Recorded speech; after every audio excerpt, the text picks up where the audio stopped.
Bismillah ar-Rahman ar-Rahim. Surah Al-An'am, ayah number 73.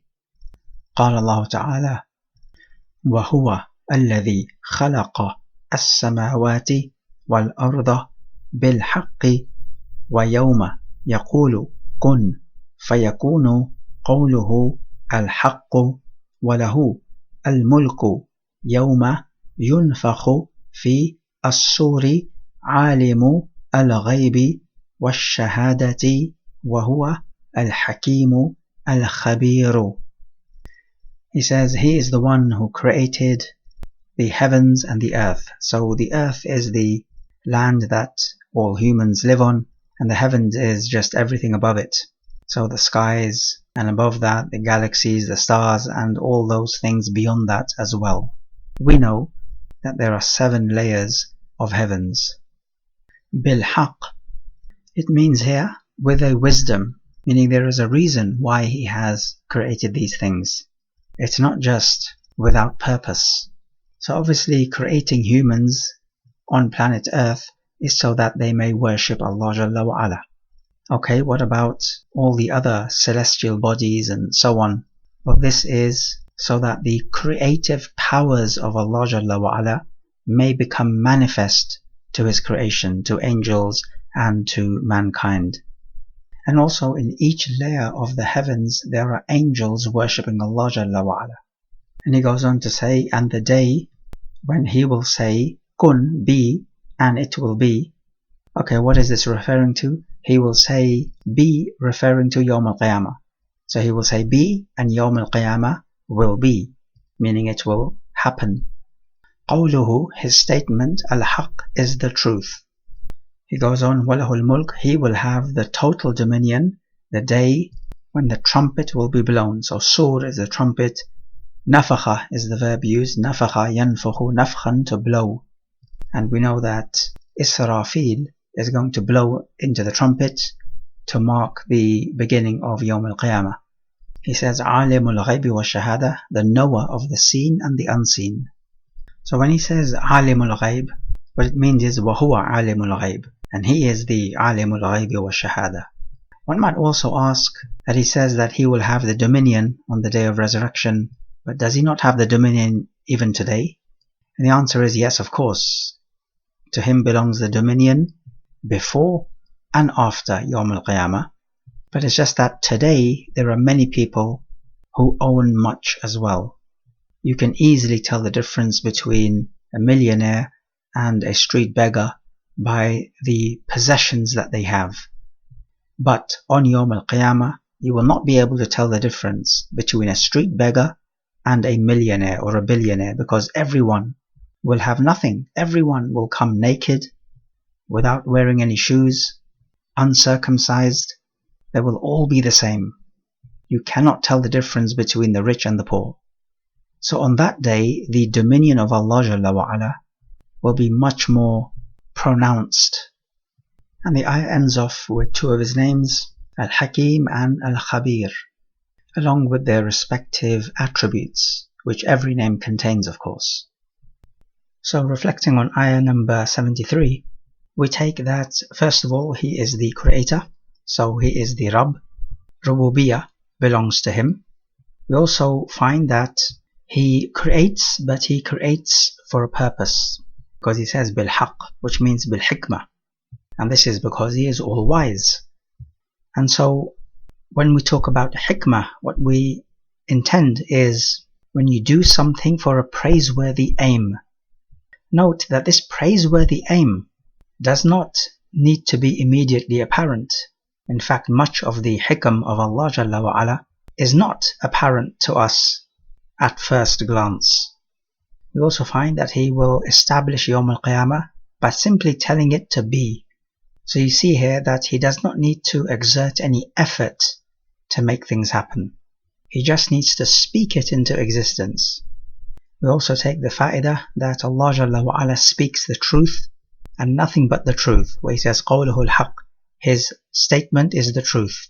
We learn that from His rububiyyah is that He owns all things, where He says walahul mulk, and He will have the whole dominion. And this will become even more so apparent on Yawm al-Qiyamah, when everyone else will have nothing. Even the kings and the billionaires of this world will have literally no possession whatsoever. We find that on Yawm al-Qiyamah, the horn will be blown, or you can say the trumpet will be blown. And this is an aqidah point for us to know and believe in. We know that Israfil is going to blow the horn, which will commence the Yawm al-Qiyamah. We learn that Allah Jalla wa Ala knows the seen and the unseen. So He is all knowledgeable. We take the two names of Allah Jalla wa Ala, the Hakim, we have spoken about this before, and the Khabir.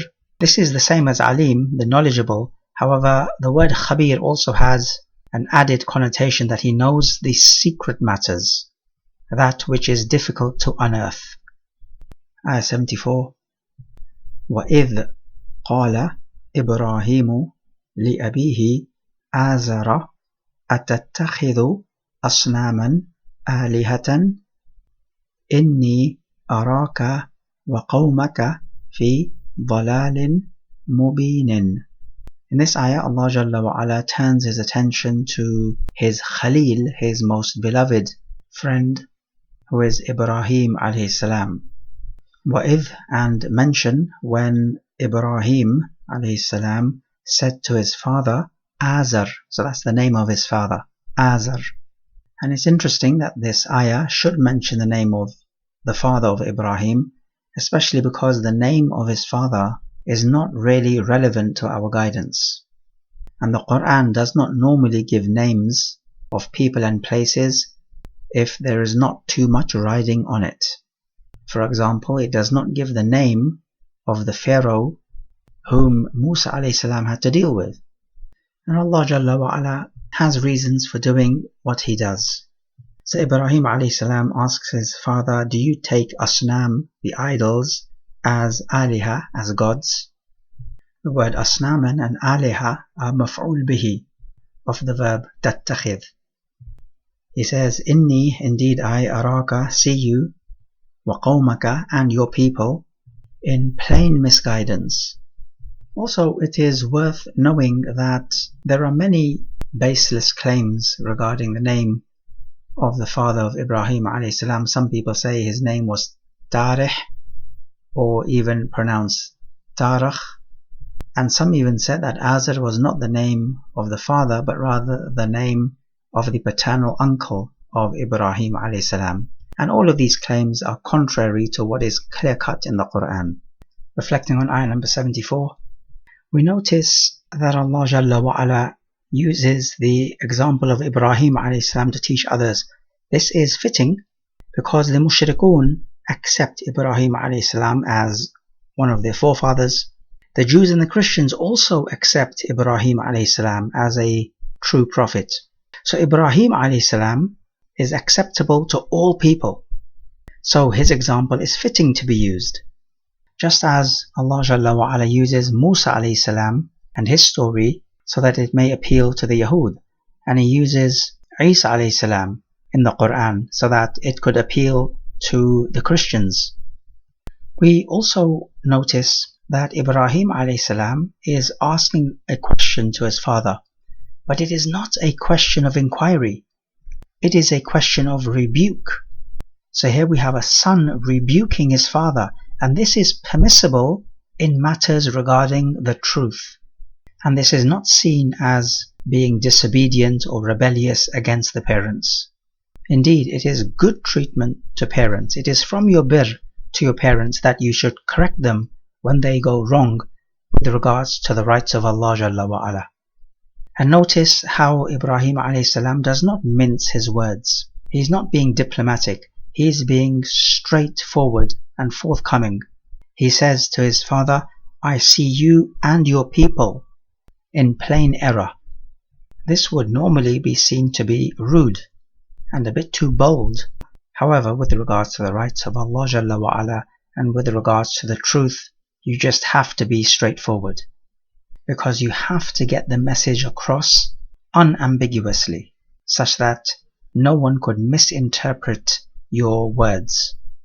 We also find how brave Ibrahim alayhi salam was. Just look what's happening here. He is going up against the whole community of his, many people. This would be the whole town or the village where he's living in. He's going up against everybody, one man against countless others. In this there is an example for us. Never be afraid with regards to speaking up for the rights of Allah Jalla wa'ala. Tawheed being the first and foremost right of Allah upon mankind. Ayah number 75. وَكَذَلِكَ نُرِي إِبْرَاهِيمَ مَلَكُوتَ السَّمَاوَاتِ وَالْأَرْضِ وَلِيَكُونَ مِنْ الْمُوقِنِينَ. He begins by saying كَذَلِكَ, meaning like that. What does this mean? Well, just like Allah Jalla wa'ala guided Ibrahim alayhi salam to Tawheed when all the people around him were upon shirk, so just like this guidance, Allah too showed Ibrahim the dominions of the heavens and the earth, so that then Ibrahim alayhi salam may appreciate that Allah alone is worthy of worship, because the creator of the dominion and the one who owns the whole dominion of the heavens and the earth is the one worthy of worship, not these false gods who have not created anything, rather they themselves are created. But now comes the question, if Allah shows Ibrahim the dominion of the heavens and the earth, does that mean that Ibrahim alayhi salam saw everything in the earth and everything in the heavens, even in the 7 layers of the heavens and all that which is therein? Surely this is impossible for a human being. Some scholars said that he saw it with his eyes, and that Allah made him see everything with his eyes, so that Ibrahim alayhi salam can become from those who have certainty. So the ayah says, وَلِيَكُونَ مِنَ الْمُوقِنِينَ, so he becomes from those who are certain. Muqinin from yaqeen. They say yaqina al-ma, when the water is still and not moving. So certainty is when you are firm upon that which you are certain. You're not shaking, you're not in doubt, you are not wavering. Other scholars say no, he did not see it with his eyes physically, as in ocular vision, but rather he saw it in terms of insight, having knowledge and coming to the realization that the dominion is vast beyond imagination, and that Allah Jalla wa'ala is the creator and owner of it, and the one who manages the affairs of the whole dominion. So we have two things, we have sight and we have insight. As for Ibrahim alayhi salam, then perhaps a bit of both is true. He could see the dominion around him, but also Ibrahim alayhi salam had insight, that he could appreciate the vastness of the dominion, and Allah knows best.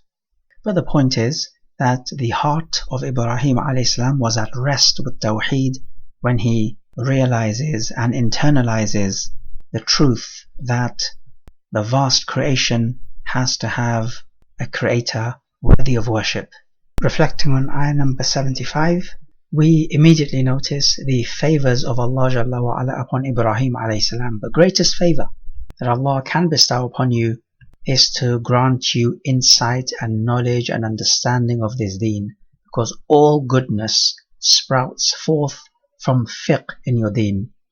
Ibrahim alayhi salam saw the nature around him, and he realized that this nature, the universe, planet Earth, everything around him has a creator, and these idols which are being worshipped are themselves created, so how can they be the creator?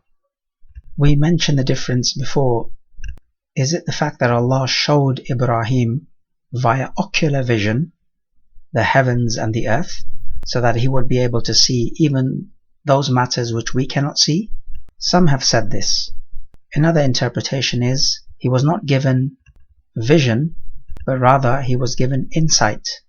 And this would agree with other ayat as well. For example, in Surah Yunus, قُلْ انظُرُوا مَا فِي السَّمَاوَاتِ وَالْأَرْضِ وَمَا تُغْنِي الْآيَاتُ وَالنُّذُرُ عَنْ قَوْمٍ لَا يُؤْمِنُونَ. Say, look at what is in the heavens and the earth, meaning these signs, the creation of Allah. But the signs and the warners will not avail a people who believe not. meaning people who are just given to disbelief. Likewise, we have in Surah Saba, Ayah 9, أَفَلَمْ يَرَوْا إِلَى مَا بَيْنَ أَيْدِيهِمْ وَمَا خَلْفَهُمْ مِنَ السَّمَاءِ وَالْأَرْضِ إِنْ نَشَأْ نَخْسِفْ بِهِمُ الْأَرْضِ أَوْ نُسْقِطْ عَلَيْهِمْ كِسَفًا مِنَ السَّمَاءِ إِنَّ فِي ذَلِكَ لَآيَةً لِكُلِّ عَبْدٍ مُنِيبٍ. Do they not see what is in front of them and behind them of the heavens and the earth? If we wish, we would sink them in the earth, or cause a piece of the heaven to fall upon them. Indeed, in this there is a sign for every servant who turns to Allah in repentance. So the point is about looking around you at nature, at the creation, and then coming to the correct conclusion that there is a creator who has created this, a creator who is worthy of worship and worthy to be thanked. So you see, this is the insight which Ibrahim a.s. had, which all the other people in his community astonishingly did not have. They were deprived of this fiqh. And this is because the force of wanting to follow your forefathers and the people around you is one of the greatest forces amongst mankind. We also take the great virtue of being from the muqinin, those who have yaqeen. And we are living in an age where uncertainty is praised and doubt is praised. So in these matters we've got to take a measured approach. Yes, it is true that in many affairs in life you do not have the right to be certain, because you can always be wrong. There's always that chance. But there are at least some things in life in which you have to be certain, where doubt is not a virtue, it is a vice. Because then otherwise you can go to extremes. You can start doubting whether the world around you is even real, or perhaps one massive hallucination. You might become a solipsist who believes that everything else around him is not real and that he is the only thing which is real. So you can have ridiculous philosophies such as this arising. هذا والله أعلم.